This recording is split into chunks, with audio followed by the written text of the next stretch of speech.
오늘 우리가 함께 묵상할 하나님의 말씀은 에스겔 45장입니다. 말씀 봉독은 1절부터 4절까지 하겠습니다.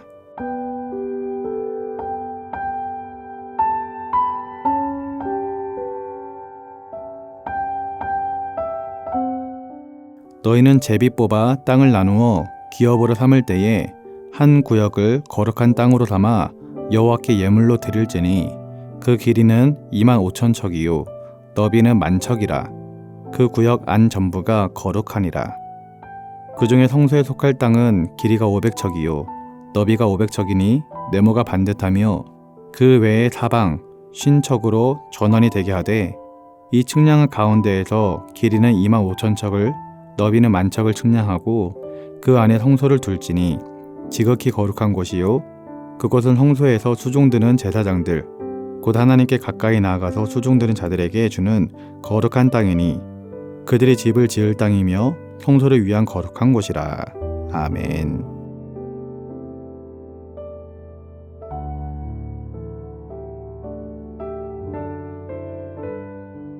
오늘 읽은 45장에서는 일반 백성들이 하나님께 무엇을 감사하며 바쳐야 하는가를 다루고 있습니다. 1절부터 5절 말씀을 보면 회복될 이스라엘 백성들이 옛 땅을 버리고 새로운 새 땅을 제비 뽑아 나눌 때에 제일 먼저 한 구역을 거룩한 땅으로 삼아 하나님께 예물로 드려야 한다는 사실을 말하고 있습니다. 본문에 의하면 거룩한 땅은 그 길이가 25,000척, 너비가 20,000척이었습니다. 그리고 거룩한 땅은 다시 남북으로 절반씩 나뉘어 두 부분으로 나누어지게 되는데 아랫부분은 제사장들이 거주하는 거주지로 주어졌고 윗부분은 레위인의 거주지로 주어졌습니다. 그렇다면 하나님께서는 왜 하나님의 백성에게 기업으로 주실 새 땅에서 그것도 새 땅의 중앙 부분을 거룩한 구역으로 구별하여서 먼저 하나님께 예물로 드리게 하였을까요? 그것은 바로 그들에게 기업으로 주어질 새로운 땅의 근본 소유주가 하나님이심을 인정하게 하기 위한 것이었습니다. 출애굽한 이스라엘 백성들에게 주어진 가나안 땅의 근본 소유주가 이스라엘 백성이 아닌 하나님이신 것처럼 회복될 선민에게 주어질 새로운 땅 또한 근본 소유주는 회복될 선민이 아니라 하나님이었던 것입니다. 과거 가나안을 기업으로 받은 이스라엘 백성들이 멸절을 당한 중요한 이유는 그들이 그 땅의 근본 소유주가 하나님이시라는 사실을 망각한 데 있었습니다. 그리하여 그들은 하나님이 주신 하나님의 땅에서 살아가면서도 하나님의 은혜를 망각하고 하나님께 감사하는 삶을 살지 않았습니다. 하나님의 뜻이 아닌 자기들 임의로 온갖 악을 행하면서 살았던 것이죠. 그로 말미암아 그들은 결국 그들에게 주어진 기업에서 추방을 당해야만 했습니다. 이는 회복될 선민들이 반드시 기억하고 있어야 할 선조들의 실패의 모습입니다.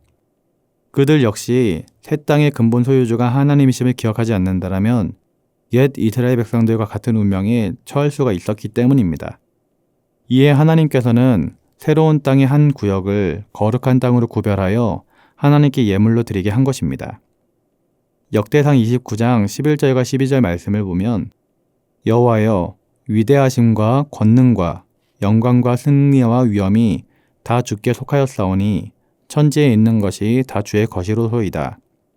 여호와여 주권도 주께 속하였사오니 주는 높으사 만물의 머리이심이니이다. 부와 기가 주께로 말미암고 또 주는 만물의 주제가 되사 손에 권세와 능력이 있사오니 모든 사람을 크게 하심과 강하게 하심이 주의 손에 있나이다 라고 하였습니다. 하나님께서는 이처럼 그들로 하여금 그 땅의 근본 소유주가 하나님이심을 항상 기억하도록 하며 늘 하나님께 감사하며 하나님을 의지하는 삶을 살게 하였던 것입니다. 오늘 우리는 본문 말씀을 통해 첫 번째로 출애굽한 이스라엘 백성들에게 있어 가나안 땅이 그러하였고 회복된 선민에게 있어서 새 땅이 그랬던 것처럼 오늘 우리가 소유한 모든 것의 근본 소유주는 우리 자신이 아니라 하나님이심을 기억해야 될 줄 믿습니다. 우리가 가진 것 중에 하나님의 것이 아닌 것이 없습니다. 내가 누리는 것 중에 하나님이 주지 않으신 것이 아무것도 없습니다. 내가 아무리 노력하고 수고하여 얻은 것이라 할지라도 그 모든 것은 다 근본적으로는 창조주이신 하나님의 것이요 하나님의 허락이 있었기 때문에 우리가 소유할 수 있게 되었던 것입니다. 사랑하는 성도님들은 이 사실을 반드시 믿으며 인정하시기를 바랍니다. 그런데 사람들은 종종 값어치 있는 것, 또한 많은 것을 소유하게 될 경우에 그것을 내 것이라고 집착하는 경향이 있습니다. 그래서 예수님께서도 부자가 하늘나라에 들어가는 것이 낙타가 바늘기에 들어가는 것보다 더 어렵다라고 말씀하였던 것입니다.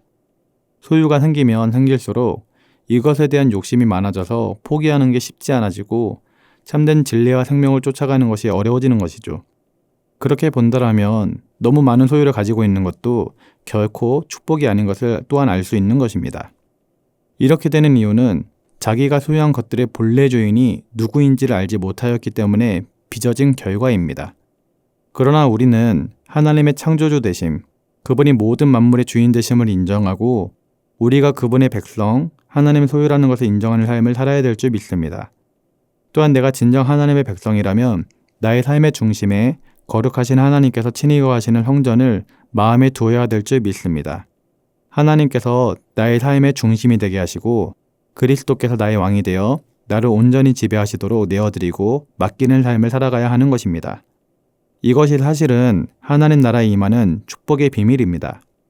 우리가 세상 것을 내 것이라고 말하면서 소유하려고 하면 모든 것을 잃게 되지만 모든 것은 다 하나님의 것입니다 라고 말하고 나의 삶의 주인도 하나님이십니다 라고 믿고 고백하며 나아갈 때 하나님께서는 우리의 삶을 축복해 주시고 채워주시는 것입니다. 그래서 내가 하나님을 나의 삶의 중심에 모시고 살아갈 때 나는 비로소 하나님의 백성과 자녀로서 거룩한 땅에서 모든 것을 관리하는 관리자로 넉넉하게 살아가게 되는 것입니다. 이것을 믿는 가운데 나의 것을 나의 것이라 말하지 말고 오직 하나님께 믿음으로 맡겨드리며 앞으로의 나의 삶 가운데 하나님께서 어떻게 채우시고 일하시는지를 경험할 수 있는 사랑하는 성도님들 되시길 예수님의 이름으로 기도드립니다. 기도하겠습니다.